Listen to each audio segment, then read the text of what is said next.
So welcome to another episode of the VIA VHS podcast. This week's featured rental, Roadhouse. Yeah, buddy. Roadhouse. Got my DVD set right here. My super special edition one that's got the Kevin Smith and Scott Mosier audio commentary that was what you were expecting to be on there. The surprise inclusion, but it's badass. Listen, brush that mullet, squeeze into those jeans, okay? And get ready for bar fights, explosions. Yeah, good explosions. Big ass titties. Yep. You get it all in this movie. All of it. Some of it at the same time. Yeah, you get multiple stuff going here. Because, you know, And this movie's, yeah. And this is one of those weird ones, too, that I remember when I think of, like, some of the best movies of all time, Roadhouse is, in my opinion, up there. Like, it is so good the whole way through. Doesn't matter how many times you watch it, like, beginning to end, there's no lull, there's no slowdown. Like, there's never a part where you're like, I like this scene here. No, it never happens. And I think it's funny that I remember with Leonard Maltin's book or whatever, and one of the ones I had here is Leonard Maltin gave this one like the lowest ratings in there. And I remember there was 3 80s movies that he did. It was Roadhouse, Scarface, and Blade Runner were like 3 ones that I think he gave like a 1.5 star. I thought he gave him bombs, which is his lowest rating, but the 1.5 or 1.5 is right above a bomb. Yeah, this is here's the thing. Roadhouse knows what it wants to be before it was. Before it even existed, it knew what it wanted to be, and it's unapologetic.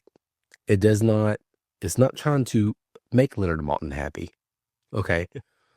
It's literally hyper machismo, which is hilarious because before this, Patrick Swayze in Dirty Dancing, and like, which is the ultimate chick flick. He goes literally from the ultimate chick flick to whatever the fuck this is, and Bro, I mean that's why, yeah, bromance. Because there used to be this section that they had at Blockbuster that was called the bromance section, and there was a handful of movies that fit under there. I want to say Romance was it, or Bromance. Roadhouse was in there. Fight Club was in there. Like Top movies Gun. Top Gun was in there, and they used to have this cool little they would have like an extra DVD like cardboard slip that went over the top that said Bromance Edition or whatever. This movie's gayer than Top Gun. Yeah, it kind of is. It's like you see, there's nudity in this movie, but there's almost more male nudity than there is female nudity. This is a good even split, I think. Yeah, you get quite a bit in this one. There's a lot of crack in here, for everyone. Roadhouse, man. It's one of those movies. It's just made for us to review it. You know, this is quintessential VIA VHS type fare here, and I'm excited. I'm really, really, really excited to talk about it. It's been a long time coming. This has been one of those ones like we've been holding out, and we mentioned a few weeks ago we did Hard Target, which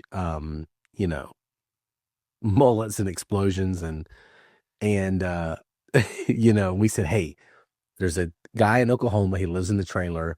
He's got 10 or 12 movies in his VHS collection. I said, Highlander's number 1. And then Hard Target's in there. I actually think this might be number 1. I think so, too. I think Roadhouse kind of is. Especially if you watch the trailers that they put out for Roadhouse. Like, the trailers are not doing this movie any justice because they make this movie seem as, like, simple-minded and hillbilly as you can get. And you're like, that's a little bit more sophisticated than that. I think you should sit down and watch it. But the trailer's just like, his name is Dalton. He likes philosophy. He kicks some ass. It's just like, dude, this trailer is like, no wonder Leonard Maltin gave it such a low. He probably didn't even watch the movie. He just watched the trailer. He's like, nope, I can already tell what this movie is. They didn't like Swayze, if I'm not mistaken. No, I could see him being kind of one of those ones where, well, a lot of times when an actor first starts off, there's that like aggression period where like people are like, no. It's kind of like Leonardo DiCaprio in a different way. But when Leo first kind of came out, I remember like, especially for men, they were very standoffish against Leo. It was one of those ones like, no, not that Titanic guy, not that Man in the Iron Mask guy, none of that kind of stuff. It wasn't until like Gangs of New York that he started to kind of come around. People were like, oh, he's not too bad. And he does the part, and he's getting a little bit better. And then Yeah. next thing you know, Leo's just he's the guy's guy. Everybody looks forward to Leo in a new movie. Same with Brad Pitt. Yeah. Brad Pitt had that same kind of issue too. Even though Brad Pitt did come out he came out more hillbilly and more aggressive in some of his earlier movies than he did later on. When Brad Pitt's in his hillbilly phase, like California, that's California with a K, and he's just all angry and stinking bitch and just yelling at people and so on. And Juliette Lewis comes out and shows her titties, like, hey, you put that titty back. I think we need more of that kind of hillbilly Brad Pitt, Yeah. Yeah. So, yeah, I think the modern day equivalent would be like Glenn Powell in terms of everybody just I'm already tired of this guy. He's in Top Gun, then he's in Running Man, he's in Twisters, and he's in everything. Yeah. But I think Channing Tatum was the answer to Patrick Swayze. He was like, okay, we're missing the Swayze now. We need somebody to come in and fill that role. And Channing Tatum was supposed to be it, but he's not nearly as cool as Patrick Swayze. Yeah, he didn't make it the same way. But the thing that's interesting about Patrick Swayze is the fact that he is the guy that the ladies can really like, but then he's got a lot of action movies that really back him up too. I mean, Red Dawn, Roadhouse, Point Break. What's that one where he's the truck driver? Black Dog. Black Dog. That's a good one. Yeah. Too. That's a good. Randy Travis. Yeah, Randy Travis. That's a good And lady. Meatloaf. Patrick Swayze. Yeah. That movie said. But then he the other half of his career and his real big movies is of course the chick flick ones like Dirty Dancing and Ghost and so on like that, and Dirty Dancing definitely holds up as time has gone on. Ghost is one of those ones that as a kid I remember that movie just being everybody seemed to have that VHS in their house. You would find that Ghost tape just lying around, and I didn't watch it till maybe the 2000s when I finally sat down and watched Ghost. And after all these years of that build up of that movie, people really liked it, all this kind of stuff, I remember watching being I've seen better Ghost movies than this. That's how I felt about Dirty. So I've never seen Ghost, but I would watch for the podcast again. I'm not saying it was god awful. It was just I felt like the buildup was there, and then when I kind of saw it, it was just it was okay. Yeah.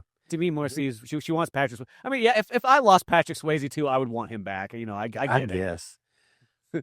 I hate Dirty Dancing. I fucking hate it. And I know people were like, "Oh, just because it's a chick flick movie, you're trying to sound cool." No, I like Sleepless in Seattle. I don't care. It's a good movie. It's a good movie. I don't care. I fucking hate Dirty Dancing. I watched that movie and I was like, what the fuck is this? Why is this even a thing? But he's great at it. And the last scene is good. Mm-hmm. And even though those two clearly, I mean, they have about as much charisma, I mean, chemistry as Natalie Portman and what's his name? Anakin Skywalker. Yeah. It's they clearly, but those two actually liked each other. These two just clearly, the contempt is palpable, but maybe that made it kind of interesting. I don't know, but man, I hated Dirty Dancing, but he's great in it. He's great in everything pretty much. Even Red Dawn, which one of my favorite movies ever. Yep. I love Red Dawn, but the acting in it is so bad. Everybody's overacting. They can't figure out what tone they're supposed to be on. He's bad in that too, but he's probably the best. So yeah, I mean, Patrick, what an icon, man. It's really sad that he's not around, do all these interviews and have people, the age of podcasting where people could talk to him about all these movies. And I'm sure he has some great stories that he never even got to tell. Yeah. And I kind of felt like he would have had actually a pretty solid kind of comeback in the old guys kicking ass period. I think he could have the same way that, I mean, Mel Gibson's still turning out movies, they are a little bit more straight to video type stuff. Yeah. Stallone and all that kind of stuff. I think the Swayze could have came back with some of that sort of stuff there. If the health was all in order for him. Yeah. Yeah. Well, I'm sure this movie didn't help. This movie, I think, shaved 5 years off of pretty much everyone's life who's in it, except for Sam Elliott, who's been old since I think he was born old. I think so. He was a baby of scruff. Ironically, this is one of the only movies he has that he doesn't have a mustache in. Yeah, I know. It's hilarious. It's just, of course, this is the one, but yeah, he's just he's slutty in this. Yeah, still, I think it's one of the best Sam Elliott looks. Like when you see him in this, like, dude, he's the guy I want to be. I'm like, dude, Sam Elliott in this movie. Oh, between the two. Yes. Oh, yeah, yeah, yeah, yeah. I mean, don't run Patrick Swayze, yeah, but like, Sam Elliott in this movie, just that kind of scruff, the long gray hair, you know what I mean? He's still young enough, but he's not like, Tombstone old where he's kind of always standing in the background, you know? Yeah, they were like, "Hey, old man," talking shit to him. He's got a little bit of gray hair. He's probably younger than half the people who were talking shit to him. Exactly. It's one of the things that bothered me about this movie. But this, oh my gosh, this movie, it's a. We'll get to it in the review, but it rests in a very special area where it transcends its own stupidity. In few Independence Day can kind of do it, but even then, I'm quite like turned off by some of it. But this one, it's not even. I don't even think it's tongue in cheek, but it No, has it's played serious. yeah, it has its special charisma to it that where the dumb stuff in it just is overlooked. And everybody loves this movie. It was one of those things that did well at the box office, but man, it just later on, it's just everywhere. It's talked about all the time. Now you have a remake. I haven't seen the remake. It's not bad. It's not. I'll say this, it's not Roadhouse for sure, but it's not bad for like a casual watch if you just throw it on and Yeah. stuff. And it's still enjoyable. It's kind of missing the soul maybe of like what Roadhouse kind of was, but still an interesting flick in itself. There's also the second Roadhouse one that nobody speaks about too much. Roadhouse 2, Last Call. It's got Jake Busey in it. I think that might be the only saving grace to why it might be worth it. Yeah, we'll go ahead and take your word for it. We got a lot to talk about. Let's go ahead and jump into the tale of the tape.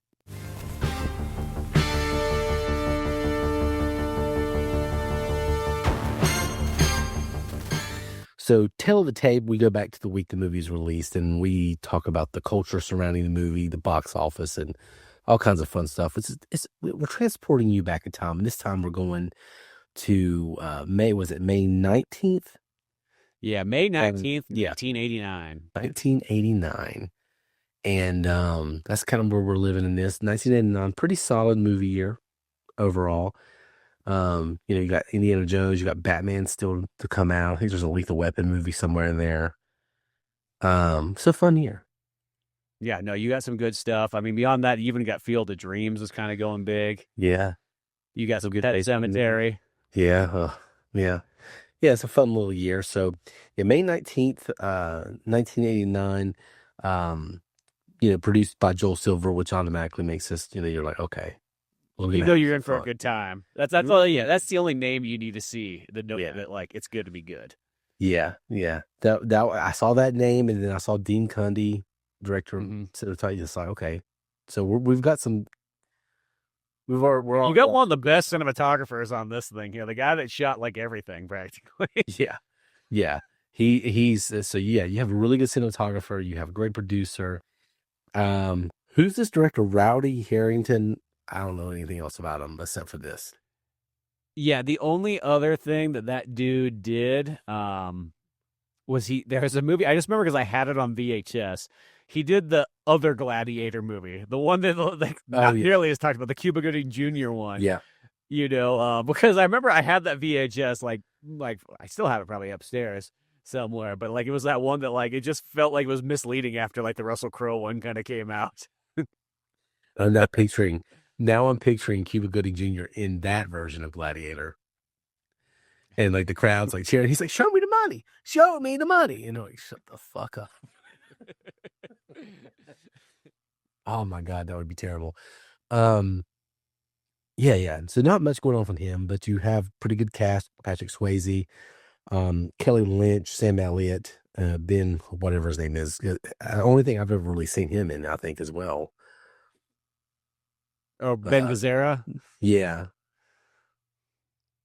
Yeah, he's like one of those dudes that's in a bunch of stuff. You kind of see him there, but I mean, they also got a bunch of like interesting like little stuff in there because they got like Terry Funks in this movie as well too. Yeah.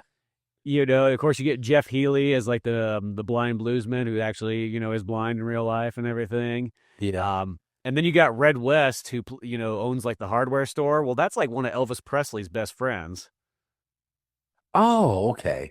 So that's like the dude that like whenever they make an Elvis Presley biopic, there's mostly always the red character in there. That's him. Yeah, I knew he's been in documentaries and stuff Yeah. talking about that, Elvis and all that shit. Not crying usually. I knew I recognized him. All right, that makes total sense. Of course, he would be in there. Yeah, you got well because the weird thing about this movie too is it has that very like even though it's a super 80s movie though, but it like is very 50s. Like everything about this movie was screaming 50s at the same time too. Like just as much as it's screaming 80s. Yeah, Especially with all the music and everything like that. it's a bluesy greaser neo western Martial arts film. martial arts film. Yeah, Because that's really what it feels like an American martial arts movie. Like if you put like Chow Yun Fat in this, or if it was back in the day and it was Bruce Lee or something like that, I could 100% see this movie going down that way. Okay, if I went to ChatGPT and this movie didn't exist, and I said make the most American movie ever, but it's not explicitly about America, you get this movie and Top Gun. Yeah, well, Top Gun's pretty America. Yeah, it's pretty America, but this one is like it's a lot in that same vein as Top Gun. That's what it reminded me of most watch it. Like there's some, you know, subtle homoerotica. It's kind of a bromance thing. The camaraderie is very similar to me to Top Gun. There was a lot of things to remember, but yeah. Let's go to the box office before we get too far into the rewind review. So $15 million budget for Roadhouse made about $61 million. So it did well. Yeah. I know it made a lot more money as on VHS. Is really what. Oh, yes. VHS and television was where the big bucks were at for this. Yeah, this movie had legs, and it was, and it was a very busy 1989 summer season. I know that because I remember Weird Al talking about UHF. And he released it up against some big heavy hitters, and he just, had no chance. But yeah. Indiana Jones and the Last Crusade, #1 at the box office. On the big list right there. Yeah, pretty big deal. I got Indy right here, Yeah. representing. Indiana Jones and the Last Crusade, second best Indiana Jones movie, in my opinion. Yeah, I agree. I like Temple of Doom, then I like Last Crusade. So I'm Raiders. Yeah. Raiders is my third. Even though I always consider that trilogy is one of those ones, it can kind of go in any order for anybody. It's like, it doesn't really matter. Like the original Star Wars, it's like it can kind of go in whatever order you want, depending on what your personal favorites are. But yeah, except for it's like Return of the Jedi. I'm like, no, it's that's what I know you like that one, yeah. But yeah, no, Indiana Jones. If somebody says Temple's my favorite or Last Crusade or any of them, I'm like, yeah, I get it, totally get it. Yeah. The original three is the best, franchise trilogy ever. I think. I don't think there's ever been a trilogy that's that perfect. Yeah, like Back to the Future is my favorite movie. I think it's the best movie. Yeah. But even that trilogy isn't as good as Indiana Jones. No, the trilogy's not nearly strong. Nobody says they're like three of the best. No, it's like was three shot like just down the road from me, and even that was still a hard sell for me as a kid. I'm like, he's got a time machine, and the one place he goes back to is a Western that we have already 10,000 movies of. Like, what? Yeah. I've come around to that one a lot more over his time. I like it better than 2. Yeah, I do too. Same here. When I was a kid, 2 was my favorite because I thought the future stuff was so cool. Yeah, some of it still is. So. The future stuff is cool. It's the second half of the movie where it kind of just repeats the first one. I think that's where it kind of loses me a little bit. Yeah. Roadhouse #2 at the box office. Yeah. #3, See No Evil, Hear No Evil. #4, Field of Dreams. Damn good movie. Yeah, it is. I haven't seen it in a while, but that's a great one. We keep talking about that one. Harrison Ford, Patrick Swayze, Kevin Costner at the Eddie box Murphy. office. Eddie Murphy, Charlie Sheen. Yep. Yeah. Tom Cruise. And Dustin Hoffman with Rain Man. Yeah, that's right. Yeah. So you got there's some heavy hitters at this box office right now. All the leading men of the 80s, except for maybe, Denzel, who's just now becoming a leading man. And Mel Gibson, I guess. I'm trying to think what he has in 89, but nothing. Well, no, yeah, I think there's the Lethal Weapon movie this year. Is that Lethal Weapon 2's 89? Yeah. No, I want to say it. Well, maybe. No, I was, three's 90, like 92 or 93. I guess it is. I guess it is Lethal Weapon 2. Yeah, it's got to be because I think it's either or it's 90. That Lethal Weapon 2 might be 90. I thought it was. I thought it was 89. Yeah. I don't know. We'll look it up in a minute. Well, here's the thing. 89 is a very, very strong year for movies. It's a very good year. It's not as good as 1999, but it's a good year. Yeah, well, that'd be a good competition. Which year actually is better, 89 or 99? If we 99, well, 99 it's unfair. 99 is the best movie year, in my opinion.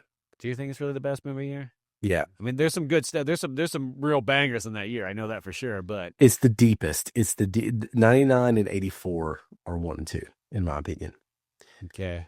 And then I put 97 third, but I like 97 a lot. 97's underrated. It's very deep. I think 97's really good. Well, it's like 93. I like a lot too. So. Yeah. Man, we can go on and on for that one, but 99 I think is the best movie year. 94 is also in there too. 94, yeah, especially that that middle section. Forrest Gump, Pulp Fiction, Shawshank Redemption, Lion King. Yeah, heavy hitters, all right. Yeah. But yeah, there you go. Roadhouse, number 2 at the box office. I was going to say, I got some other little top fives to add to our tail of the tape that I looked up. So if you were kind of having that experience of being there in 1989 and May and whatnot, and you wanted to check out what the tunes were, well, I looked up what the metal tunes were because I don't care about what the pop tunes are. I wanted to know what the metal songs were going to be of that time period. Yeah. This is what you will listen to. Yeah, exactly. Because, a lot of times we look up the pop songs, and sometimes that's kind of misleading. I always feel like that. But the metal ones all made sense to me. So these were the top 5, and they're all hair metal because it's that time period. It's 89. It's like literally the pinnacle point of hair metal. Yeah. So number 1, you got Down Boys by Warrant. Okay. Off their first album. Then you got, for number 2 is 18 in Life by Skid Row. 18 in Life. Yeah, that's a good one there. And then coming off of 3 is Dr. Feelgood, Motley Crue with one of their biggest albums. Probably their biggest album, realistically. It's not my favorite one, but that's the one there's like 7 singles off that one album. Yeah. Yeah. And number 4 is Poison with Alice Cooper, which is a great one, too, of course. Fucking love that song.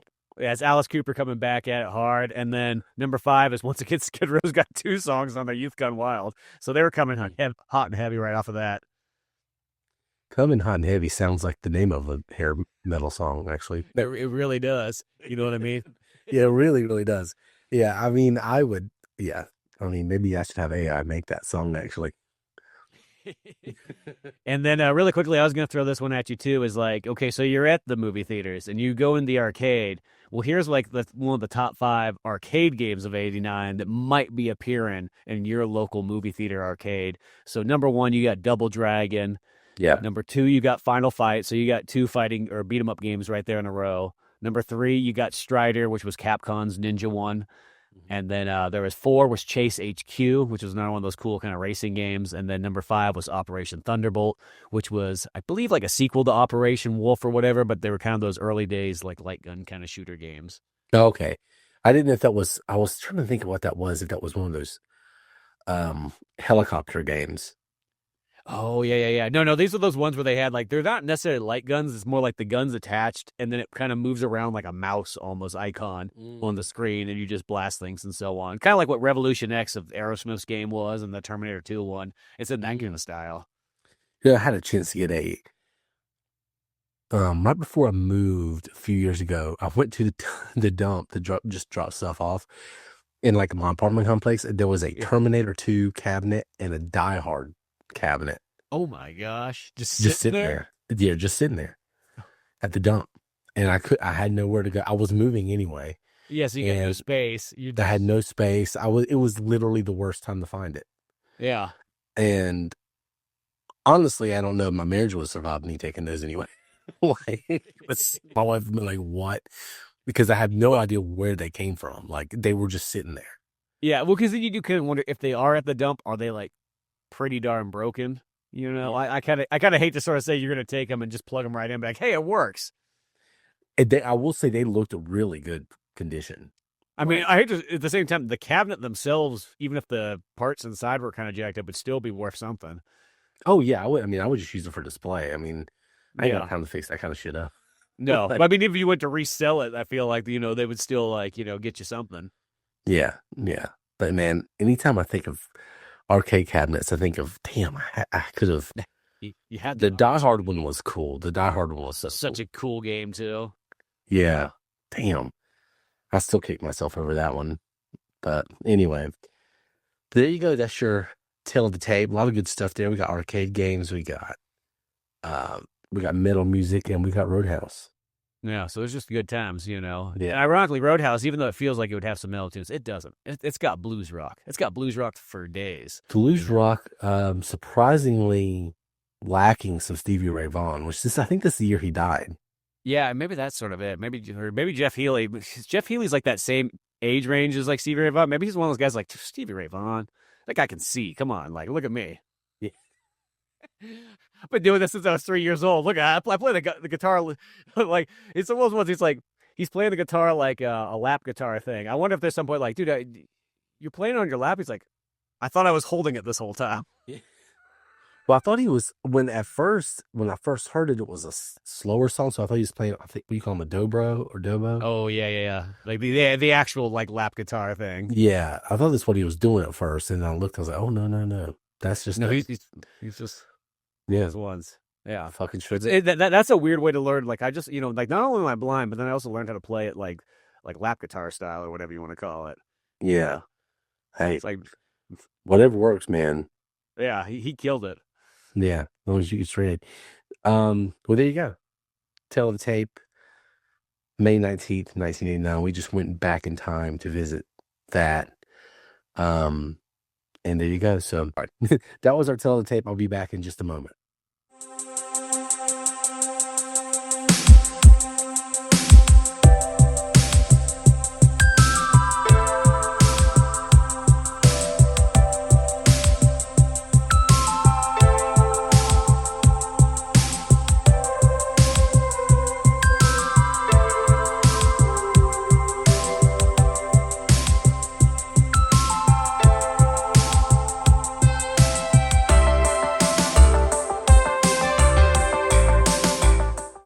All right, so welcome back via VHS Rewind Review. Featured rental, it's Roadhouse this week. And God, this was fun. So good. I don't care how many times I've watched this movie. Every time I watch it, it's so good. It's to me, I literally consider it like a perfect movie. And I'm not saying it's like perfect, like in there's some goofy stuff in there, but that doesn't take away from your experience. Your experience is like 4 out of 4 fantastic in this film. Yeah. Well, it transcends its goofiness, its own stupidity. It knows what it is so much. And it's like, okay, here's what people want to see from this movie.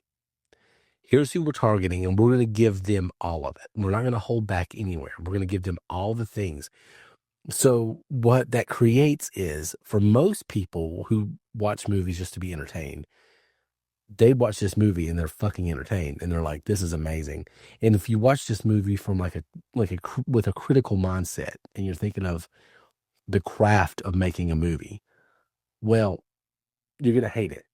Yeah. It's Yeah, if you're expecting some art house picture, you're not Yeah. gonna get it. Yeah, it's not like even it's if it was like a genre film, and people are trying to say it's paying an homage to certain cinema, like something Tarantino would do, where it's over the top and ridiculous, like a Kill Bill, but it's paying homage to a certain type of cinema, and then people are like, this is art.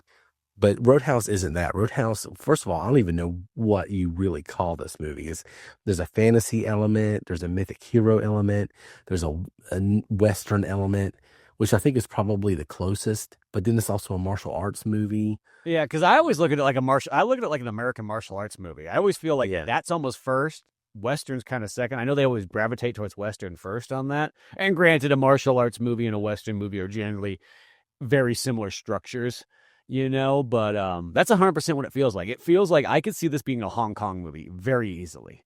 Oh, yeah. Be kind of the same thing. I mean, like you could even see it being that same kind of like almost like over the topness, but just in all the Hong Kong style, and it would totally work. To me, it's a male shower fantasy. The It's one like, kind of about that. It's about a bunch of guys with their shirts off, fighting each other. yeah, There's naked women, but they're almost paying more attention to each other.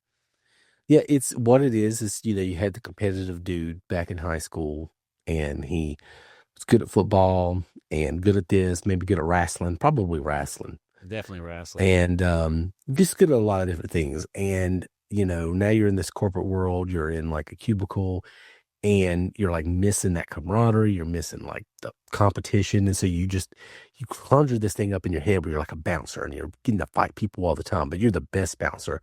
You're so good at being a bouncer that now you just actually you own the bar, kind of. You know what I mean? And like it's just you conjure this whole world and this whole fantasy, and that's what Roadhouse is. It's manifested that. It's so weird. It's so weird. But yeah, if you've never seen Roadhouse, it was stars Patrick Swayze as Dalton, and he is a cooler. Which what the fuck is that? It's the guy that's in charge of all the bouncers. Yeah, the bouncer manager. Yeah, he's like the pimp pretty much, like the rest of his bitches. I mean, kind of, but he's also kind of like the bar manager. Yeah, His he kind of takes care of the whole place in a sense. Yeah, he's making sure he is really a man. It's really a bar manager. Yeah, Because that first night he's there, he's like, watching this guy skimming off the top of the register, and then he's like this one girl selling drugs, and he fires those people the first night. The next night he's there. He's like first night on the job, like they're gone. He lays down the law. So he wasn't just here to like for fights. He was literally kind of running that damn bar. Like the owner's there and he's up running the money and he's probably doing all the administrative stuff and like the paperwork and like the money. But this guy's like running that damn bar. Like, yeah. I guess it's true. He is the manager in a sense, And Patrick Swayze's called in because he's the guy that you get when you want to really convert your bar over and get it fixed and done right, and yeah, come cheap. He's $5,000 up front and $500 a day, and that's in 1989 money. So yeah, he's just coming in and like so he pretty much gets hired and he's got to go all the way out you know, to this bar, the Double Deuce, that looks like it's in like literally a small ass tiny town. Like that's the thing about this one. Like the clientele that comes into this bar is like where I always kind of wonder where are these people exactly coming from? Because this town looks like it's just a small Dukes of Hazzard like town, but it's bringing in people. They must be coming from like the city and something like that. And for the fact that they rotate their clientele to a completely different demographic in this movie as it goes on, where are they bringing these people out of? They're literally coming out of the woodworks. well, see, I thought he said at one point that he was going to Kansas City or something. So maybe it's supposed to be outside of Kansas City, but See, and that makes sense. Because to me, the only thing that would it seem logical is that this is like maybe at one of those small towns that's literally right next to a major city. yeah, it's a satellite town. Yeah, you drive 10 minutes out, boom, here you are. You get to come to the Double Deuce. It's kind of a cool, quaint town. They got a little like you know, whatever, a hardware store. They got a little auto shop. They got a couple diners and a little hospital, and that's about it. It doesn't have a whole lot there. It's got some charm, but the Double Deuce is where you go to party. Well, the Double Deuce, like the bar, is kind of like the epicenter of culture of literally the entire town. You got a hardware store and the bar, and that's pretty much it. And it's like when Patrick Swayze, and this is why I think he said it was like a Western, is when he comes to this bar to be the cooler, all of a sudden he's like cleaning up the whole fucking town somehow. Like he's like a new sheriff in town. Yeah, literally. And Because there is no police in this town. yeah, and this Well, I guess till the very end they show up finally. yeah, I know this. What the like? Where the hell they come from? A couple counties over. Yeah. Oh, don't get me started on the. He's like it's kind of like a Wild West town though. Like there is no police force. He's the new manager of town. And one of the most hilarious things is like he's coming in to be the cooler. I've never even heard of what that was, but it's almost mythic. Like people know about it's Dalton. He's coming in here. It's Dalton. We know who he is. He's got this legend. He's got this persona around him, like this mythic creature. And I'm like, bastards had it going like that in the 80s. Like what the fuck, man? Well, he comes in like he's a Chuck Norris legend, pretty much. Mhm. Like sometimes I look at this movie. If this movie was just a little bit older, it feels like it would be 100% a Chuck Norris movie. Yeah, You know, if this movie came out like '82, like Roadhouse '82, it would have been a Chuck Norris flick, like by far. unfortunately, it wouldn't have been as good. No, sadly, I will say that like as much as I love Chuck, don't get me wrong, you know what I mean. Like Yeah. Patrick Swayze's kind of like the full package actor, though. He's like the one you get a lot with him. Like in a sense, realistically, because that's the thing is if it wasn't Patrick Swayze, I think this movie would actually feel more like of a B movie. You know, Patrick Yes. Swayze brings it to like this. He makes the character believable. He's got the acting skills to back it up. You know, everything kind of works with it and so on like that. If not, it would have kind of had that straight to VHS kind of feel. Well, he's what the youngins call. They say they have aura. Yeah, he had that. That makes 100% sense. Yeah, Got and the he's got aura. it. He's got it, man. Like he's one of those people. They just Tom Cruise is another one. They just have it, Yeah, and um, there's not many people that have it like he does. He's got an aura about him and a presence, but he's very multi-talented. So he could do a lot of different things, and he's got like you could buy him as like a legend. Like walking in, everyone's like, "Oh my God, there's Dalton!" Like he has that look about him. Like, oh, it makes sense that people would like revere this guy. They always say, "I thought you'd be bigger." That's the one joke you hear all throughout the movie, yep. but like it's really not that small. No, well, and I think it's sort of a nod because Patrick Swayze fits into that. There's that secondary kind of action hero category, and that's sort of like what Mel Gibson and Bruce Willis kind of fit into, and so on like that. Where they're not like Arnold Schwarzenegger, they're not like Dolph Lundgren, you know, so they're not the big guys and everything like that. Stallone makes himself feel like he's a big guy, you know, but he realistically is probably Mel Gibson's bigger than Stallone at the end of the day, Probably. you know. But you know, Stallone just appears larger than life for his characters and so on screen, where Patrick Swayze is kind of a more realistic one, you know. And he's got the figure, he's got the body, he's got the good looks and everything like that. But it all feels like it's sort of attainable. Like if you put in the hard work and the discipline, you too could be like Patrick Swayze. You could Yeah. be that Zen guy, you know, who just is outside practicing your Tai Chi and whatnot and getting ready to kick some ass when the time comes. Compared to these modern day action stars, though, like Bruce Willis and Mel Gibson and Patrick Swayze, they look like they would destroy. Like put him up to this like a Timothy Chalamet, like like that guy's getting his ass beat. You know, yeah. But I don't know. Glenn Powell's kind of a bigger guy, I guess. Yeah, But because he's one of those ones. I even thought about that, like in The Running Man, because you know, and Stephen King complained that Arnold Schwarzenegger was too muscular for that. I'm like, well, Glenn Powell, looking at him in that one, is kind of. I mean, he's not Arnold Schwarzenegger big, but he's still pretty darn muscular for a guy. yeah, He's not a regular person. Let's just say that. no, no, no. It's bunch of chicken breast and white rice nonstop with a like a $100,000 personal trainer, or more. But yeah. So I mean, yeah, Patrick Swayze elevates this. He makes this believable, and it's just such a bizarre scenario. I mean, you have this guy. He's working on one bar, and when you first meet Patrick Swayze character in this movie, the first like 20 minutes, he's not likable. He's kind of a dick, actually. Yeah.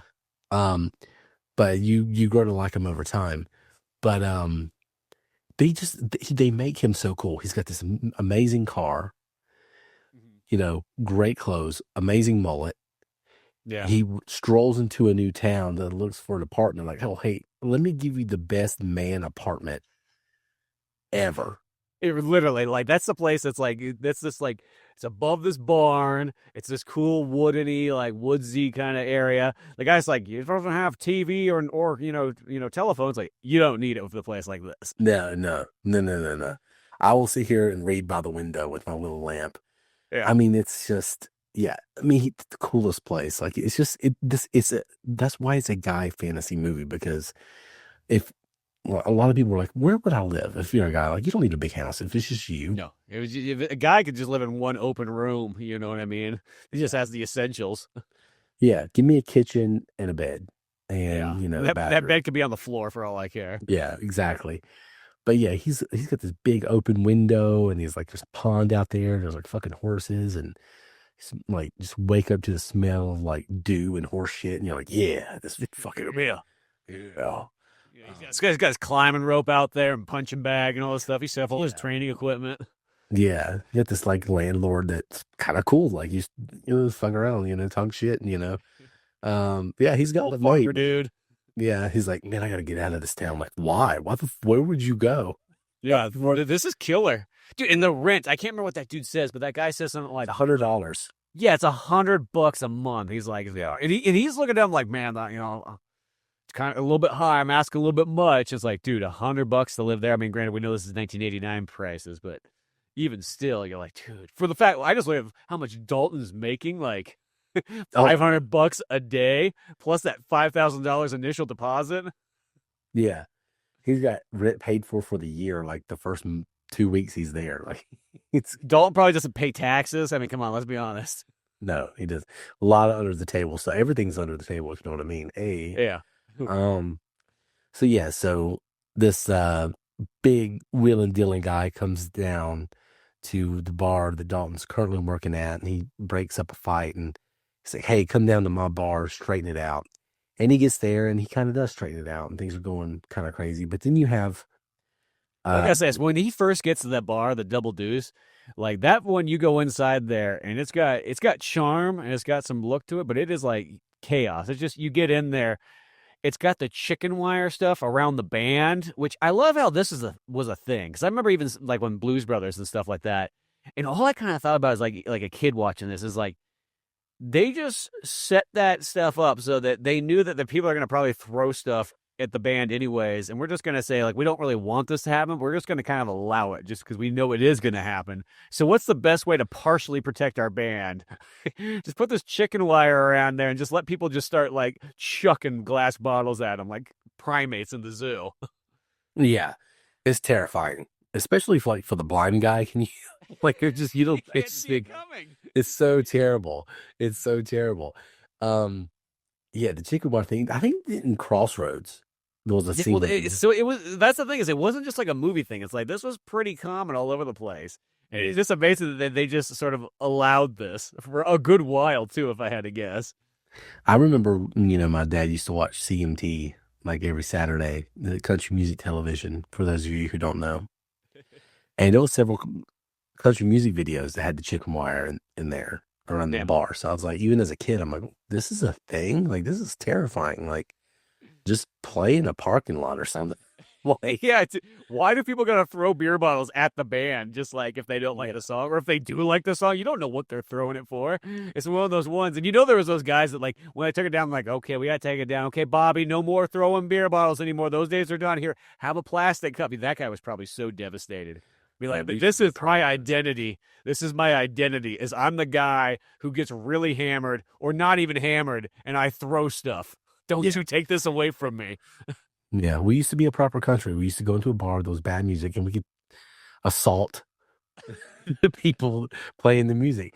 Now you put $20 into like a touch tunes or whatever, and you're like, everybody plays Creed. Yeah, exactly. And Mm. nobody's allowed to dance on the tables anymore and everything like that. Yeah. Patrick Swayze showed up to all the bars across the U.S. and he, as Dalton, fixed them all. He's like Santa Claus to like bars. I did read that this movie was kind of like eye opening and did transform bar security a little bit. It I can was see that. yeah. They say that like that Dalton philosophy that's in this thing is used with not only like bars and all kinds of stuff like that, but even like police officers and so on like that have like adopted the Dalton isms. Yeah. Pain don't hurt, you know. Pain don't hurt. That is the toughest thing for me. I can't do Sewing it. yourself up. Oh no. I'm talking about like being an adult, like be like somebody talking shit and me Oh, being like nice. being nice. Yeah. Because my problem has always been like here's the thing. I re I am so good at talking shit. So it's like when they start, I'm like, I'm gonna go in. And so when he says early in this movie, because he wanted to do that like quiet warrior kind of like, philosophy, kind of like Eastern religion, kind of like he's almost like a monk, but Yeah, he bouncer. literally is. Yeah. And he says, well, somebody insults you, be nice, because it's really just two words. And, it's pointless. They're just trying to elicit a response from you. And he's right. But I like giving the response. I really, really, really like it. It's been my problem in the past. But I mean, that is very admirable. It's like what you really is a. I love that he's a hero in this movie because he could be the shit talker, the run his mouth, but he's like, no, I'm going to give you a chance to get things right. Here's a bar of where you can fuck up, and then right above this bar, you're going to find out. Right, but below the bar, you can mess around a little bit, and I'm just going to be nice to you. You know, Yeah. yeah, And you take it outside no matter what, so you don't take it out breaking a bunch of stuff in the bar. Not that happens half the time. That doesn't work out, but no, it's a good thought on paper. yeah, it's a good thought on paper, except for like when that one guy came in with the like knife in his boot, like they went instantly to fuck that guy up. Like they didn't. Once a guy comes in armed, Yeah, dangerous. That must have been a thing too. yeah, the shoe knife, like Yeah, cowboy boots and everything like that. That was probably more common than you think. and that's scary. Yeah, because you can really mess people up with that. I think there's supposed to be that time period too where people just kind of got away with like going to a bar, fucking some people up, and then leaving, and like not being thrown in jail for that, or Yeah, Where I feel like nowadays you would end up being like, Nicolas Cage's character in Con Air. You would go to like do self defense, and next thing you know, you'd be doing hard time, and you're on the Con Air. That's the real story of what would happen. Oh man. Yeah. How do I live without? Oh yeah. There's no Trisha Yearwood in this damn movie. No, No. no. This is a proper mullet bar movie. You do get the one chick who's like the other kind of waitress server who actually does sing, and she sings a couple songs in this movie here. I think she has a couple albums herself. Trying to think what the heck her name was right off the top of my head, but I don't know. That she disappears as a character though in the movie.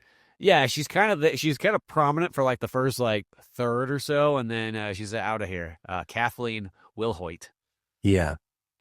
Yeah, she's very popular in the first third of the movie, and the movie gets tired of her. Well, it's like that one that like you could only have so many women like on screen in this thing. It's like so pretty much once the doctor lady, the love interest comes, it just pushes her out of the way, Yeah. Because at first it almost feels like there's a partial moment that feels like she could almost be the love interest because they first have a little talking. She shows up at Dalton's place like in the morning and brings him breakfast, and Dalton just casually steps out of bed naked, and she gets that like kind of look in her eye, like, oh, I guess see like that. She wasn't expecting that kind of bonus. He's just super casual about it, not even noticing or anything. So. Yeah. In an alternative version of Roadhouse, that girl almost could have been the love interest, but instead we've savored the old doctor and everything to come in. Yeah. This movie's not passing any Bechdel test at all. Like it's not passing it. What if it did? I always find it funny when there's like certain movies that pass it, and it just shows how bullshit the Bechdel test is. But what? Trying to think, did any girls have a conversation not relating to a man in this movie? I don't know if any women had a conversation in this movie, like with each other. No, because there's not that many women in this movie. I mean, there's like maybe like some background girls that like there, but like, well, there's three really, and that's the girl you just mentioned, and then there's Brad Wesley's girlfriend. Yeah, there's her, and then there's the doctor, and and that's really it. That's it, yeah. And then just a bunch of background. Again, it's bromance. Yeah, bromance movie. So Patrick Swayze's in town and he's cleaning up the Double Deuce, and it's fun. It's chaos in there, and employees are out of control, but he's getting things in order. But then there's Brad Wesley, who, boy, it was weird because it reminded me of Star Trek when they introduced "Shut Up, Wesley," and people love to say that to me. They love it. Like, "Shut up, Wesley." I'm like, "Fuck you." So, but yeah, this Wesley, he's kind of a dick. Yeah, well, it's this old Korean war vet guy who's decided to come into this town and be the old man of the town, but he's also going to be this like hip kind of in a weird way, he's this old guy, but he's trying to play it real hip and so on like that. But he totally runs this like the total mobster. He collects money from every single place, like he's running a protection agency. He doesn't protect stuff; he just destroys stuff, and still get money out of it. He throws these big lavish parties over at his mansion, which happens to be across the creek from where Patrick Swayze is living. Yeah. So they can look at each other at night and glare.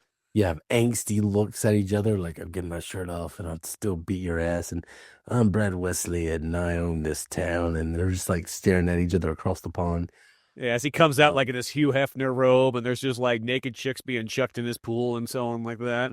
yeah. Yeah. This guy hates everyone. He's like a mix between like Hugh Hefner, the Potter guy from like It's a Wonderful Life. And Jiminy Cricket. Well, I was gonna say Jimmy Buffett. He kind of has a Jimmy. He looks like Jimmy Buffett a little bit. I almost kind And of want to see Jimmy Buffett as a. It would have been cool to see him as a villain in a movie. I don't know why. There's something about a Jimmy Buffett being a villain sounds like a very interesting like role play. You're going to Margaritaville now.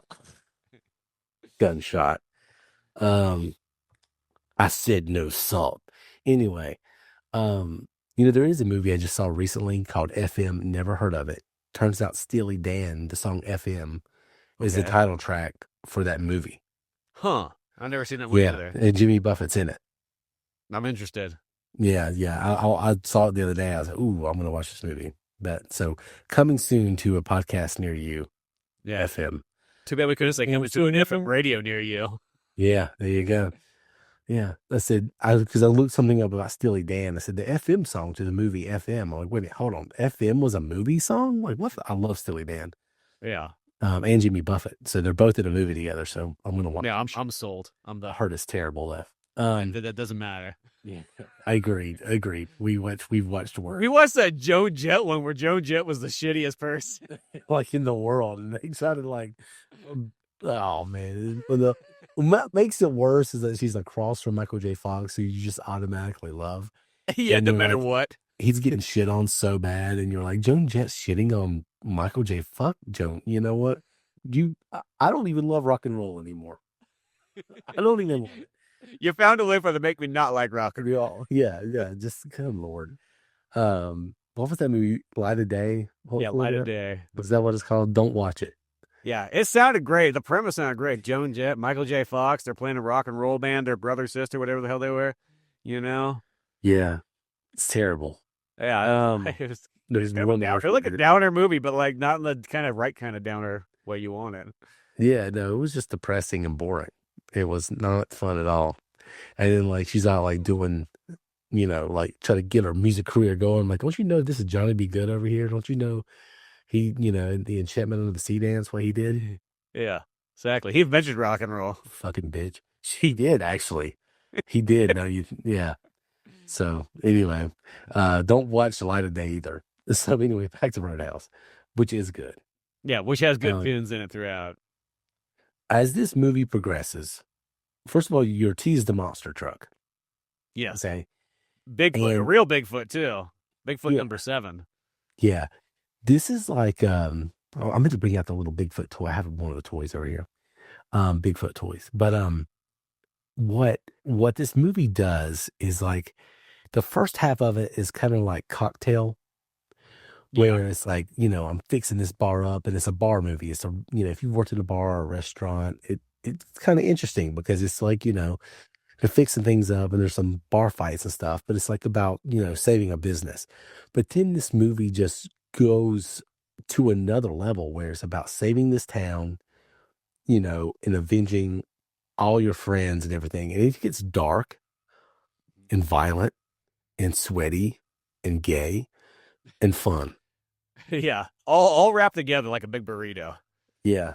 A big sweaty man burrito. It is. It's all there. Yeah, it's this movie, it just basically Brad Wesley owns the town, and he's got some La Costa Nostra kind of like, you know how you say it? I think so. Some mafia. He's got some mafia stuff going on. Yeah, 100%. Yeah. Yeah, and he's charging, Red, who owns the hardware store, who's also where's the auto parts store? Yeah, well, no, Red has the hardware store, and then the auto parts store is the other dude. I can't remember what that guy's name is, but These are the core businesses of this town: the bar, the auto parts store, the hardware store, What and the else? hospital. What other businesses would you have in a male shower fantasy? Like, oh, well, don't bring Jim. good. Yeah, yeah, Jim. That's the only other Well, one. and it's 89, so I feel like it could have almost had a gym. Yeah, I, could have almost had a gym. There's no fucking bakery. yeah, they're not gonna be a bakery. Yeah, Maybe this a is hamburger stand. That might be about it. Some kind of like drive-in type thing. yeah, some greasy burger joint. Yeah, You know, there's none of that here. no. No, Well, well, they do. They go to a diner. They go to a diner. I forgot with when Sam Elliott's character comes and doesn't yeah, sleep. yeah, they go to the diner a couple times. So there's a diner. So yeah, I mean, this is a guy's town. This is not like everything in this movie. Everything, any type of feminist whim is just completely alienated. Like this movie takes place inside of a testicle. It's literally, you know, the whole world. It is. Yeah. And then it's surrounded by this kind of like macho 1950s esque AS views because in the 80s there was so much 50s stuff thrown Yeah. in there, and the 50s is almost a very forgotten thing by nowadays. Because I remember just as a kid, the 50s was everywhere. Still, you still had the diners, you still had the look of stuff. The music was still around. There was still always Elvis Presley, John Wayne, Marilyn Monroe stuff. I don't see any of that stuff anymore. That stuff is all gone kind of away. I think that's one thing about your area that is different than mine because there wasn't shit in my area in the fifties. Like there was nothing around. It's like, I mean, there's stuff like in downtowns, the older parts of towns. Well, there was a movie theater here, and this was an old hotel, and this is what things were like in the 50s. But like old diners or old any like infrastructure, there was nothing cool going on. It was just houses in downtown, and that was it. That was it. So yeah, so anytime I watch a movie that takes place in the 50s, or you know, or from the 50s, I'm like, oh man, that wasn't going on in states or North Carolina. Like they did not have that. Um, but yeah, there's like that kind of there's like a 50s rockabilly element to it a little bit, and then you get the blues, which is kind of coming back in the 80s, or at least they're trying to make a comeback. Yeah, well, because in the 80s, just it had a lot of, especially of the blues rock kind of scene and everything like that. There was a very callback to like old school rock and roll kind Mhm. of stuff.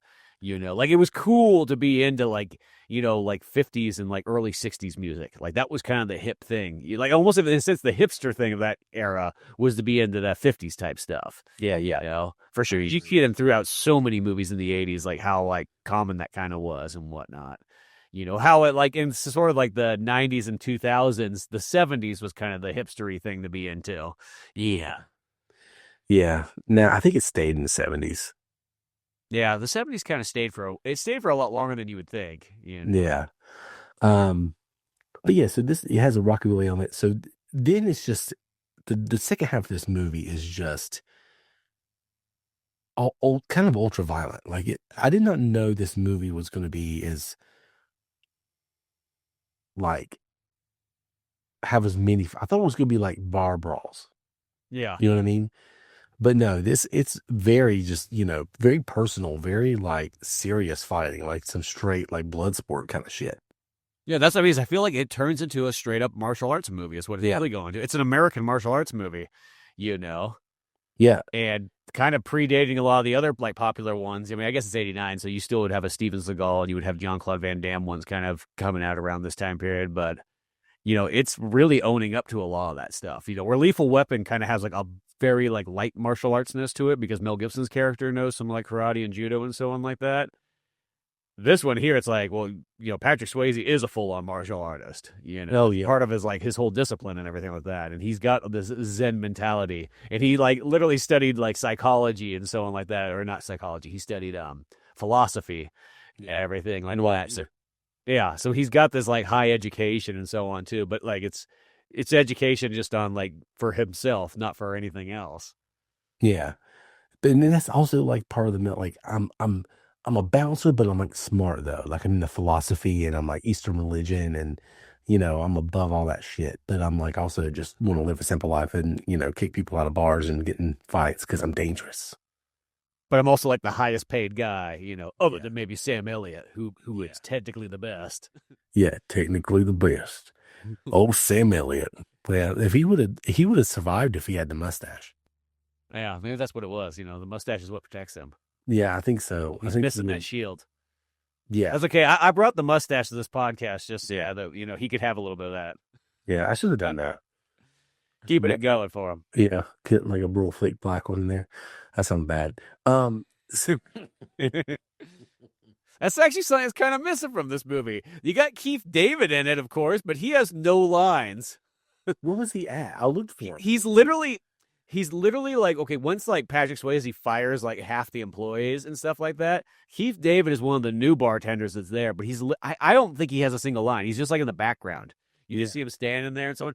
And the weird thing is if this movie was like 81, I would be like, okay, whatever. It's one of Keith David's first movies. By this point, he's already been in The Thing. He's been in Platoon.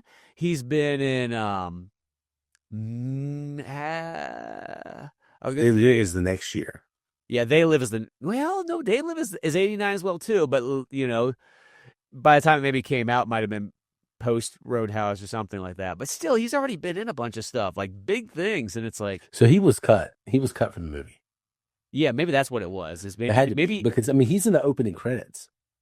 yeah, he's in the opening credits, and it's weird that if he has a line, he's got like one or two lines. Yeah. But like I don't remember any of them because his voice is so iconic that Well, I forgot that he was in it till you briefly mentioned it a second ago. And I'm like, oh yeah, he was in the opening credits, and I looked for him for a while, and then I just forgot after a while. well, I felt like that was like one of those ones where like, you see his name and it's like he's like, why is he not used? Because he's like, I hate to say it, he's a better actor than almost everybody in here. Fuck yeah. Yeah. So it's like one of those ones, like, I'll say Patrick Swayze is probably on like par with him, but dude, Keith David's like the fucking man when it comes to acting. So it's like, it's such a bummer that he's just kind of there. And it's weird. As I said, if it was an early 80s movie, I wouldn't, if it was before The Thing, you'd be like, okay, it's his first movie or so. That makes sense. He's just in the background. But why at this point is he shunned? Yeah, I think he must have had a part that was cut. I meant to look that up in trivia, but I don't remember seeing it. But yeah, his name is in the opening credits, and I looked for him, and I'm like, oh, what, And then you mentioned, I'm like, yeah, where the fuck was Keith David? But there you go. It would have been cool, man, if this movie had the fight between he and Roddy Piper in this movie. Oh my gosh! Somebody else would play him in like Patrick Swayze fighting. Well, yeah. Well, no, it would be like, let's say it would be Keith David and Patrick Swayze tag team match versus Roddy Piper, who just stumbled into the bar, and Terry Funk. Yeah. Well, then I'll say that's another one too. Is Terry Funk's in here a bunch, but he almost gets the short end of the stick later in the movie because, like in the final battle, Terry Funk's just literally on the ground, flattened out. We don't even get to see Terry Funk fight Patrick Swayze. Yeah, very disappointing. For first of all, I didn't know that was him for the longest time. I was like trying to figure it out. I'm like, who is this super muscular guy? Like first of all, I don't remember him being that muscly. Who? Terry Funk? Yeah. Yeah, I guess that's true. Yeah. He's kind of like Is it the guy in the green tank top with the curly hair and the mustache? Yeah. Yeah. I don't remember him being that big. Like big in size and everything like that? Yeah. I don't remember him being that big of a guy. I always remember, I guess it's because he's always going against other wrestlers. Yeah, I think he's a normal sized guy, who kind of fights regular wrestlers. And I think especially too, it's like whenever I think a lot of Terry Funk stuff as far as wrestling goes, it's like in the 90s when he's kind of an old man. Yeah. Comparatively to everybody else. Yeah. When he's like in his 50s still doing hardcore matches and so on. Like what was it, wrestling, WrestleMania, the one with Stone Cold and Shawn Michaels. Yeah.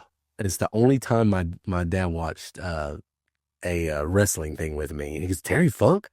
And I was like, yeah, he's still around. It was that hardcore. I think it was like the first hardcore like championship match or something, but it was like a battle royal, I think, if I'm not mistaken. And he was in it. But yeah, it took me forever because I was like, is that a football player? I could not figure out who it was for a minute. And I'm like, oh my God. Yeah. But yeah. Because he was also in Over the Top when we watched as well, too. Yeah. Ironically, not used the way you would think he'd be used properly in that one, too. Yeah. Oh, Terry Funk. Yeah. Is he still alive? God, yeah, that's a good question. I Yeah, feel like I remember him dying now. I kind of do too. I feel like because he was already kind of older than everybody else, even like at this time period. You Yeah. know, Let's face it, wrestlers, yeah, they beat themselves up continuously. So yeah, even the Hulkster's gone now. I know, it's such a It's bummer. crazy. It is weird. But yeah, Terry Funk was one of the original guys that kind of be in a lot of movies, even if they are kind of smaller parts. But he's in quite a bit. Yeah. Old Terry Funk. Yeah. So the movie, there's Brad Wesley. He basically was down. He's Potter from, you know, uh, It's a Wonderful Life. And you find out that, I feel like they teased this, but they didn't really go through it. So he had a relationship previously with Kelly Lynch's character, right? Somehow, some way, or he was in, he wandered, which is kind of creepy because he's like literally like twice her age. I mean, I Yeah. know it's 80s, and so on like that. But yeah, somehow, some way, yeah, he likes, yeah, Kelly Lynch and whatnot, and she's also like Red's niece or something like that too. So Yeah. that town's kind of all related to each other somehow, some way. Yeah. Which, that's probably why he's Patrick Swayze is so wanted because he's, he can, diversify the gene pool a little bit. It's like he could do. Um, then, so he, Brad Wesley, the main bad guy, he's got a lot of henchmen.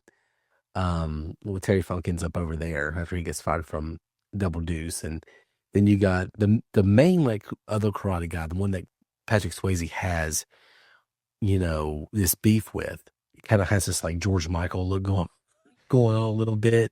Yeah. And my favorite element of this movie, and it's like it just blows my mind. And this is the most Western part of it, the fact that he's still just scot free and living his life, is that it's about this guy who's about Eastern religion and philosophy and being a peaceful warrior. And, but he's just got this bad habit of ripping people's fucking throats out. And it's about him, overcoming that terrible habit.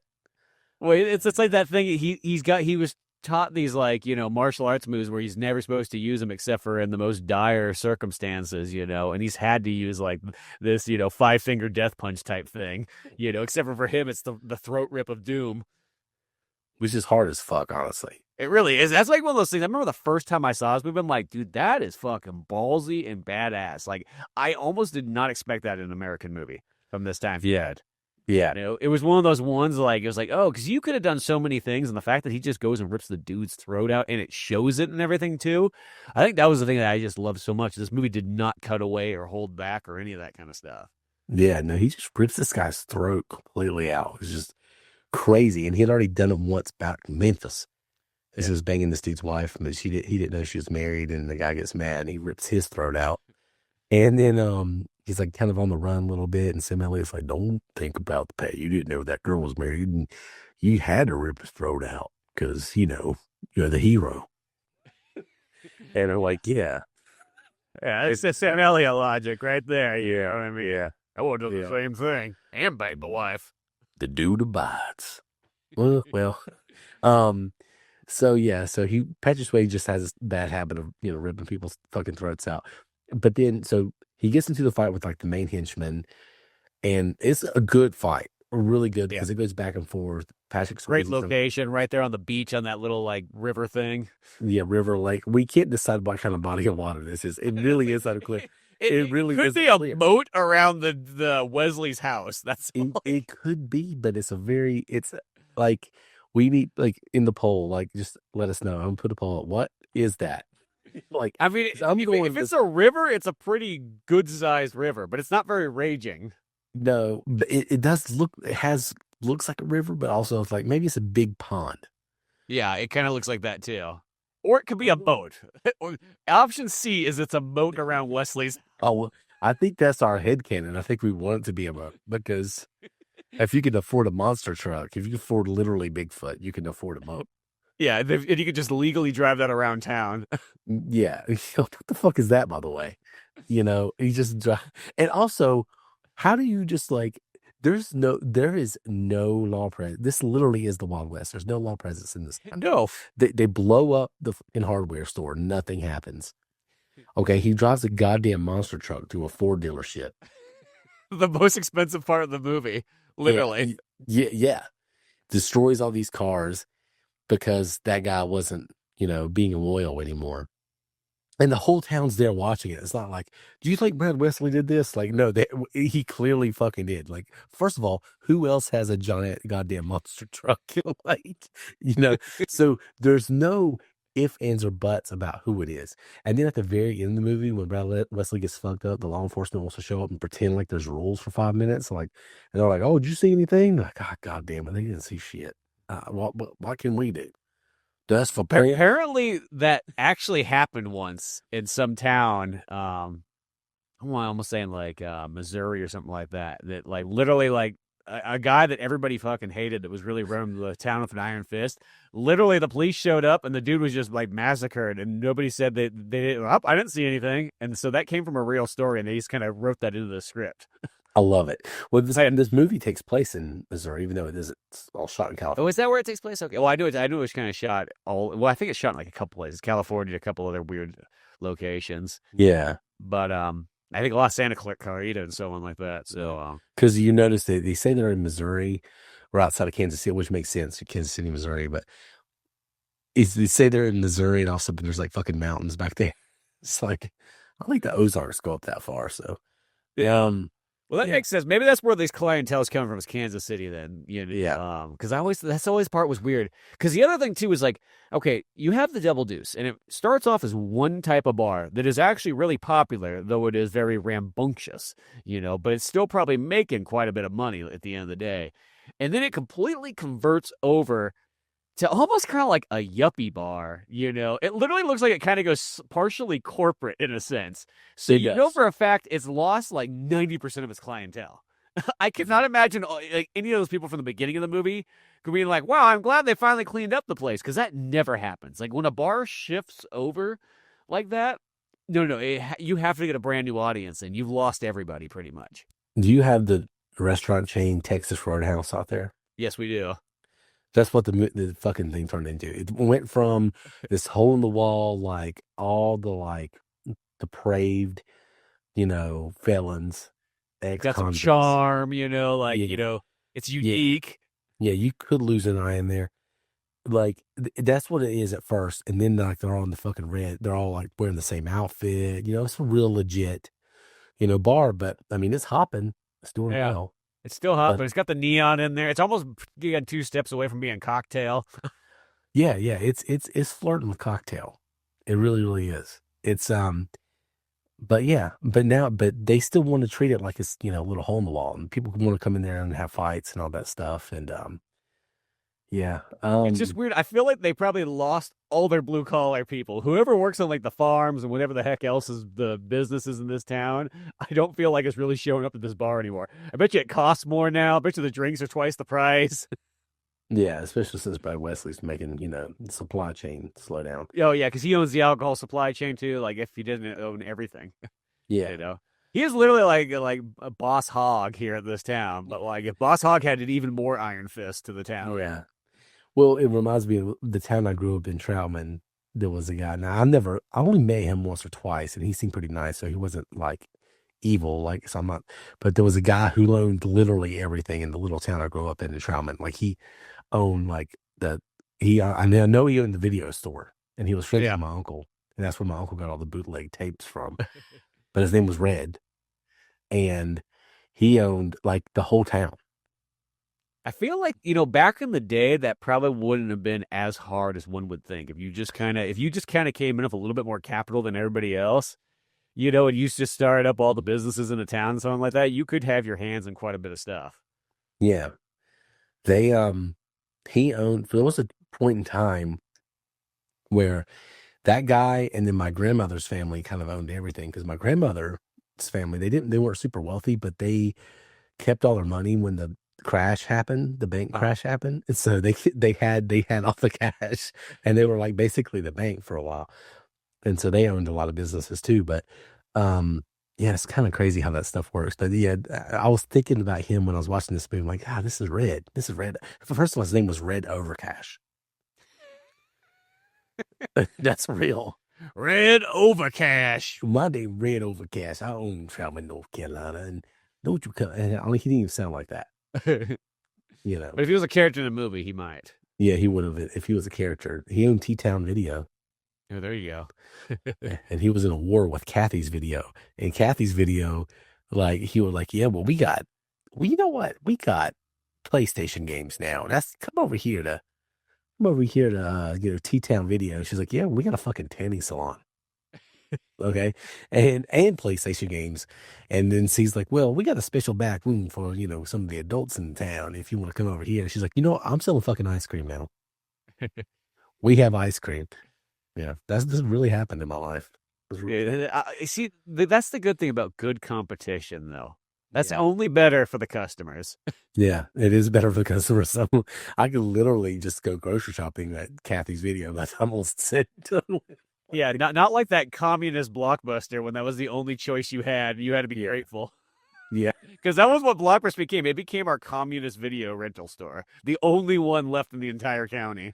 Yeah. Same knock on your door. This Pepe here says you have some late fees.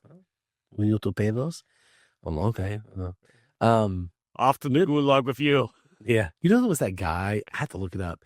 It's been 10 or 12, 15 years now, but it had been way past, it was post Blockbuster almost completely going out of business. He was pulled over and he went to jail because it was like of late fees for like a video. He never went. And at this point, this is on the video store because why do they keep letting this guy rent videos over and over if he's already got like a handful of late ones already? We never went back, Oh, well, was these one of those ones where they charge continuous late fees? Yeah. Yeah. The rule of thumb should be is that like it can't exceed what the video actually cost. And I know it's a video, it's a rental copy, so of course they're not the same price as like a consumer copy, but I know one of the place. So my buddy, one of my good friends, Kyle. It's a funny video store thing, and we'll get back to Roadhouse. My buddy Kyle came down and was living in like the Mooresville area, close to me. He's from Maryland, and he was just about to move back to Maryland, and he rented a couple movies at a video store one time, and I had the account because I lived in the area. yeah. And somehow when he was moving, those things never got returned. And the way they did it was double the price of the movie because you're paying for like, you're losing like inventory and all that stuff. And so I didn't know. So like he was trying to do something with his credit, and his credit, like there was this big mark because of these movies that weren't returned. Yeah, it's the video store had some power, That's almost one thing that's missing in Roadhouse. They could have had a video store in Roadhouse. I know that's almost like nobody would have thought about that this time period, but like I feel like that would be kind of a cool one. That's like if the movie was kind of remade and done kind of properly, you could have some cool stuff. Like you could have like the nostalgic stuff of like, it's got like, like video stores and so on, like get that in there and whatnot and work with some of that stuff. It would have been blown up, which gets me to, we have some very important work to do. Yes. Now, if you've been following the podcast this year, we are doing, and I'm assuming we'll do this in future years too, but just starting in 2026. And all the movies we review this year, if they have an explosion, they are going into a poll or like, a list.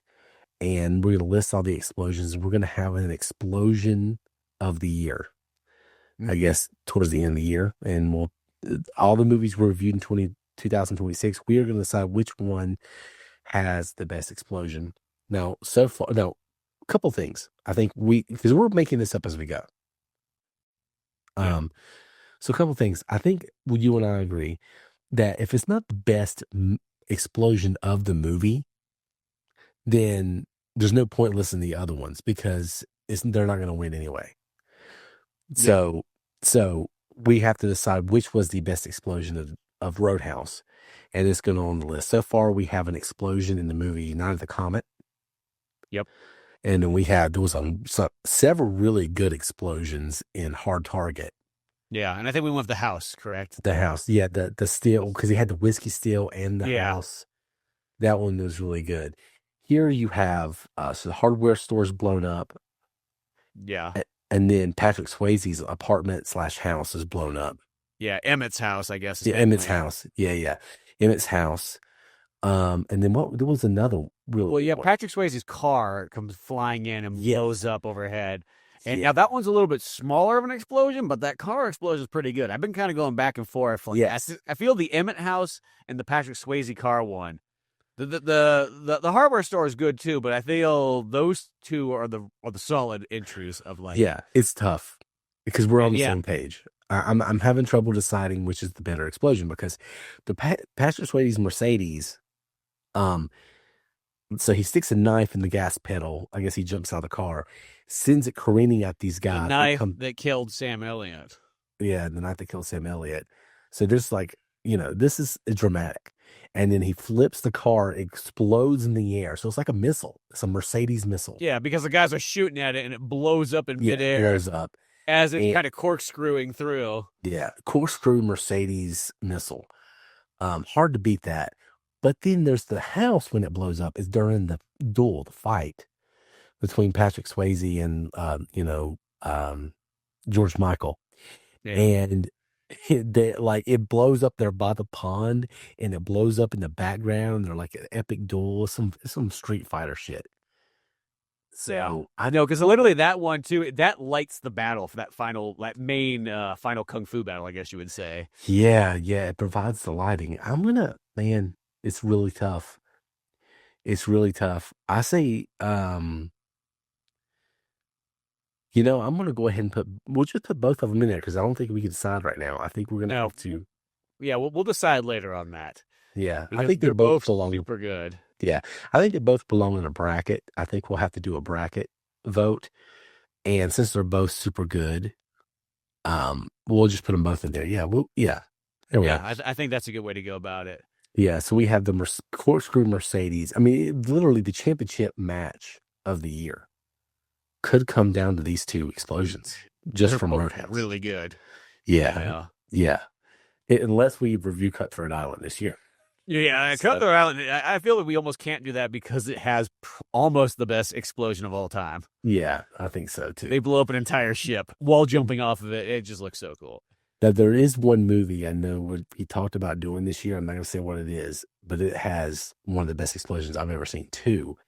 And I think that one would be hard to beat. So we'll see. But Explosion of the Year, stay tuned for that. I'm going to put like a little thing out there on the Tiki Talk and y'all can fight over it, I guess. I don't know what the fuck y'all want to do. But yeah. Well, whatever. This Mercedes explosion at least leads us to our final conflict here as we've already lost Sam Elliott. He gets murdered by Reno, the douchebag George Michael's guy and whatnot. And he's so proud of it too. He's proud of throwing things up and everything. Yeah.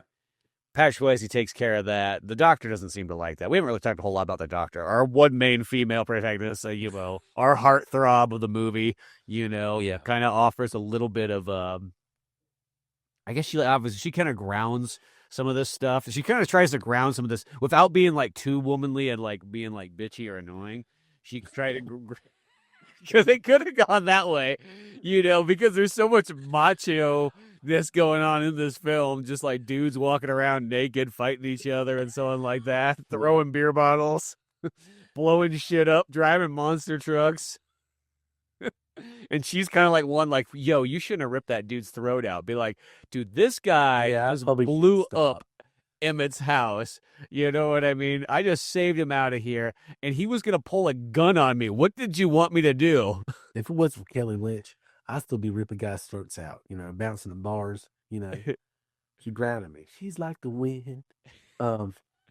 Well, look, he looks at me like, dude, what do you want me to do? Do I look like Batman? Like that? I could find a way around this to not kill the guy.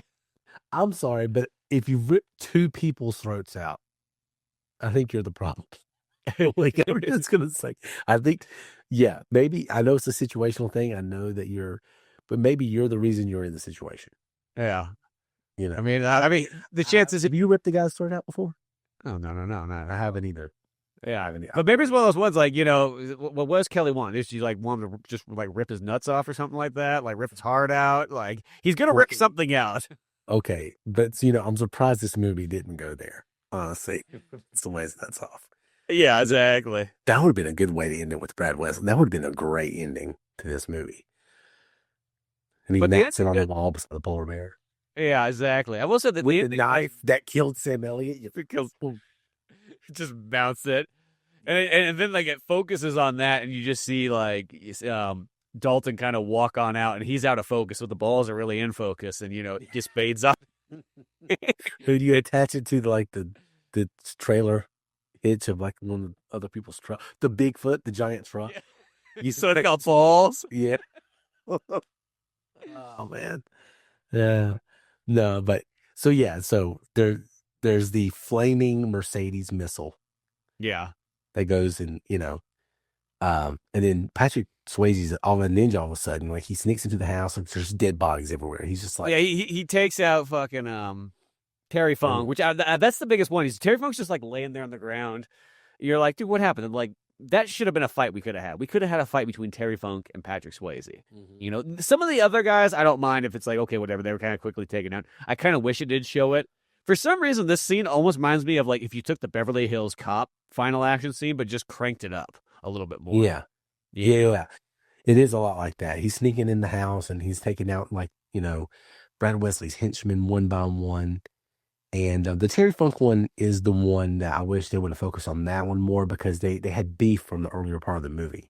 Yeah, because he's been there since the beginning. He's the first dude he like fired and everything like that. I felt like it could have led to something. Yeah. Yeah. Why did he get fired again?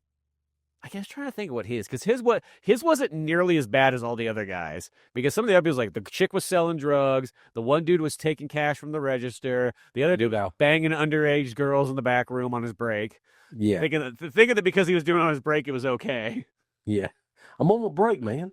Yeah, I'm on a break. She's 17. Yeah. She didn't tell me that. Yeah. And he's like, I'm on my break. He goes, stay on it. I'm like, yeah. Hard as fuck. Anyway. That dude's just full pantsless too. He's like, I mean, like, yeah. What did Terry Funk do? I think he just got too rough. I think he just had a little bit too much like animosity or something like that. When the girl was dancing on the bar, something happened. Because that's a little bit later, I want to say. Yeah, I can't remember, but yeah, they had some beef, and he got in his face, and they were like, yeah, but yeah. So he gets taken out, and then you have the big dude, like the comedic relief, like the one guy that shouldn't be the henchman. Brad Wesley's mean to all of his henchmen, except he's nice to that guy who's like really takes pity for that guy. Yeah, he does. Yeah, he's got a little bit of heart. Yeah, a little bit. But that guy gets taken out by a polar bear that Patrick Swayze pushes on him. He's like, did you see anything? I was under the polar bear. Oh my gosh. Yeah, so finally it ends up being a fight between Patrick Swayze and Brad Wesley. And you think that Brad Wesley's going to do the Ric Flair, like, put his hands up and then, like, do a sneak attack. No, he puts up a good fight, man. Yeah, he does. He's that Korean War veteran. You know what I mean? Yeah. He's showing off. Because that's the thing. In the 80s, the Korean War veterans were, like, still kicking ass. Just like Teasel and Rambo and whatnot like that. He was still trying to chase him down. They weren't going to have it with these young bucks showing up. Yeah, no. He put up a really, really good fight. And he had like this African spear that he was going to throw and chuck at Patrick Swayze. I'm like, well, because he's got this whole like room full of all his taxidermy animals and whatnot like that. And it's really weird because it's like, you see like your standard kind of Flair, and then he's got like a giraffe in there and so on like that too. And some of these yeah, you just shot some of these other animals too as well, just because. That is a dick move, isn't it? Yeah, just like I got to have this, giraffe. I mean, I guess if you ate the meat, then it's not really. That's the taxidermy. If you're just really taking the outer shells and you put the meat to good use and so on like that, it can be properly done. But you just don't know when you see a room like that what this guy did with it. Yeah, I don't think he ate the polar bear meat. Yeah, I'm just gonna say he didn't. But yeah, they get to a good fight, and of course, right when Patrick Swayze is about to get his ass beat, the rest of the town shows up, and we're tired of this guy. I mean, he blew up the hardware store. He's ruined the Double Deuce a couple times. He killed Patrick Swayze's friends. He smashed the auto store. Yeah, smashed. Yeah, did all this bad stuff, and so the whole town's finally like, I'm tired of it. It really is. This movie reminds me of Is a Wonderful Life at times, but instead of like everybody like showing up like, thanks Patrick Swayze, thanks for sacrificing and everything. Here's a bunch of money. They're like, they all just show up and kill Potter, and which is equally as endearing. Yeah, well, it's kind of works perfect because Patrick Swayze, there is a moment where he's gonna almost rip out his throat and just finish it off and so on like that. And of course, the doctor shows up and whatnot, and she's like, "Wait a second, Patrick, you can't do that." Like I used to love this old man. Like what? Yeah.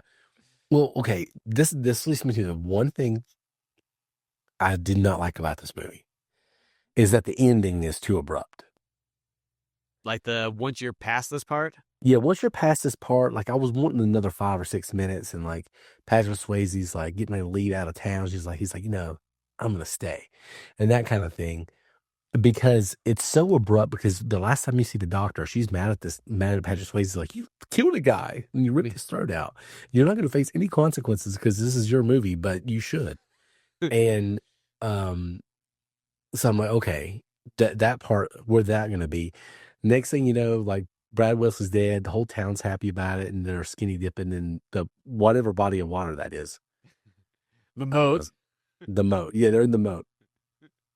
And then that's it. That's the movie. Well, it's only one of those ones like, did they just walk outside of this house? Like, like police officers are like cleaning this up and like, where's your skinny dip and don't mind us? Yeah, that body of water bothers me too because I keep expecting gators. Yeah, it feels like something's going to be in there. If it's in California, you're probably not going to get that. But, no. Why are there any gators in California? That bothers me. I don't know. Well, unless they're brought there from like zoo. They just don't have them for some weird reason.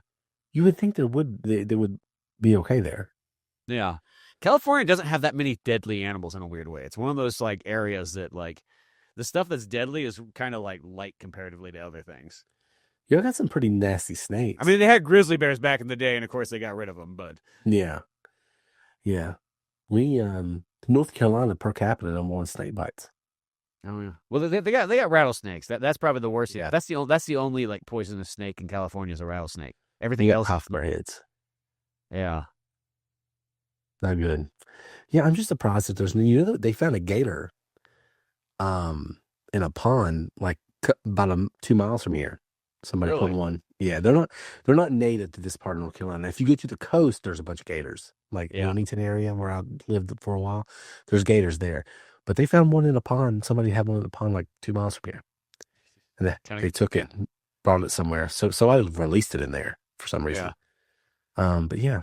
No gators in California. It's just a weird. They just hit me. I'm like, that's a weird thing. I feel like there should be.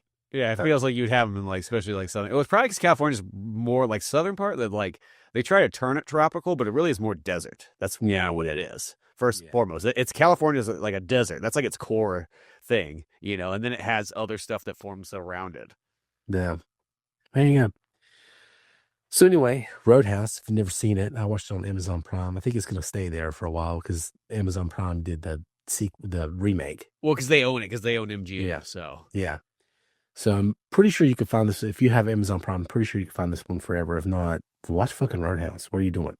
Yeah, it's one of those ones, and you can always watch it. And I know this is one of those movies that the interesting thing is that it was such a big movie for like TBS and cable and all that kind of stuff back in the day. But it's kind of funny because when you think about this movie, because I never really watched it that way on there. I mean, I think I knew of it when I was younger, but I kind of first watched it when I got this DVD. That was when I'm like, I need to really sit down and watch Roadhouse. So I got the DVD back when it first kind of came out, and then, sadly, it wasn't only a handful of years later, or whatever, Patrick Swayze passed away.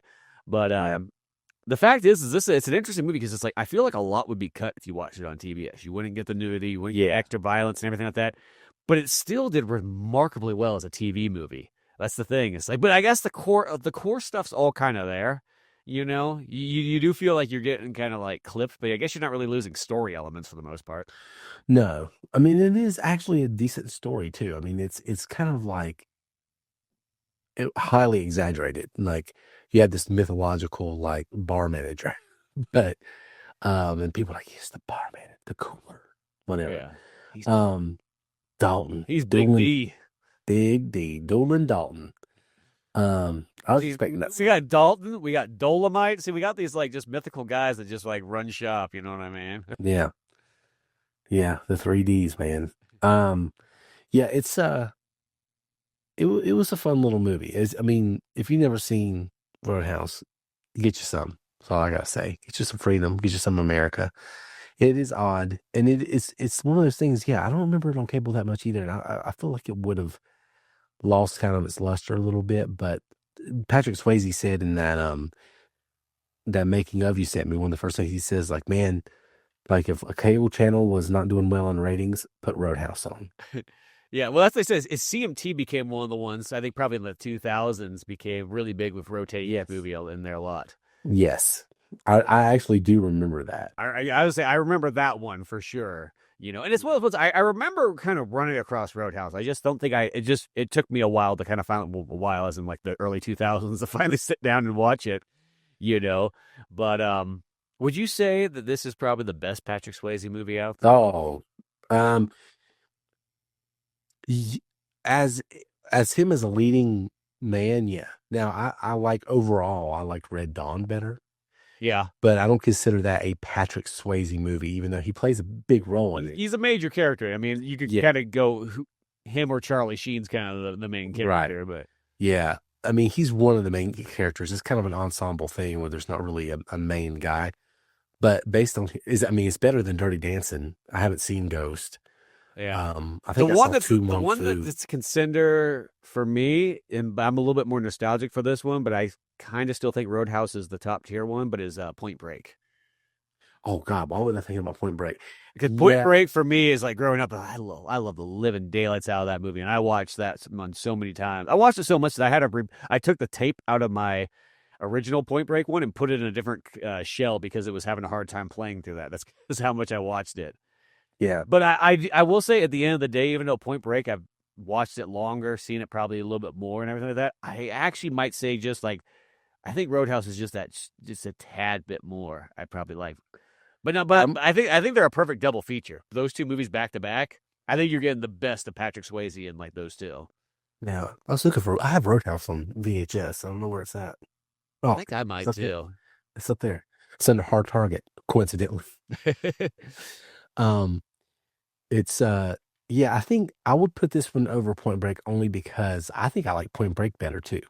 But they're so close. Keanu Reeves is equally part of that one. Where this is a Patrick Swayze vehicle 100%. first and foremost. I think when you think of Patrick Swayze as a star, there's three things I think of: Dirty Dancing, unfortunately. Even though that one's kind of a vehicle, I mean, it's him and Jennifer Grey. Yeah, he's the star of the show.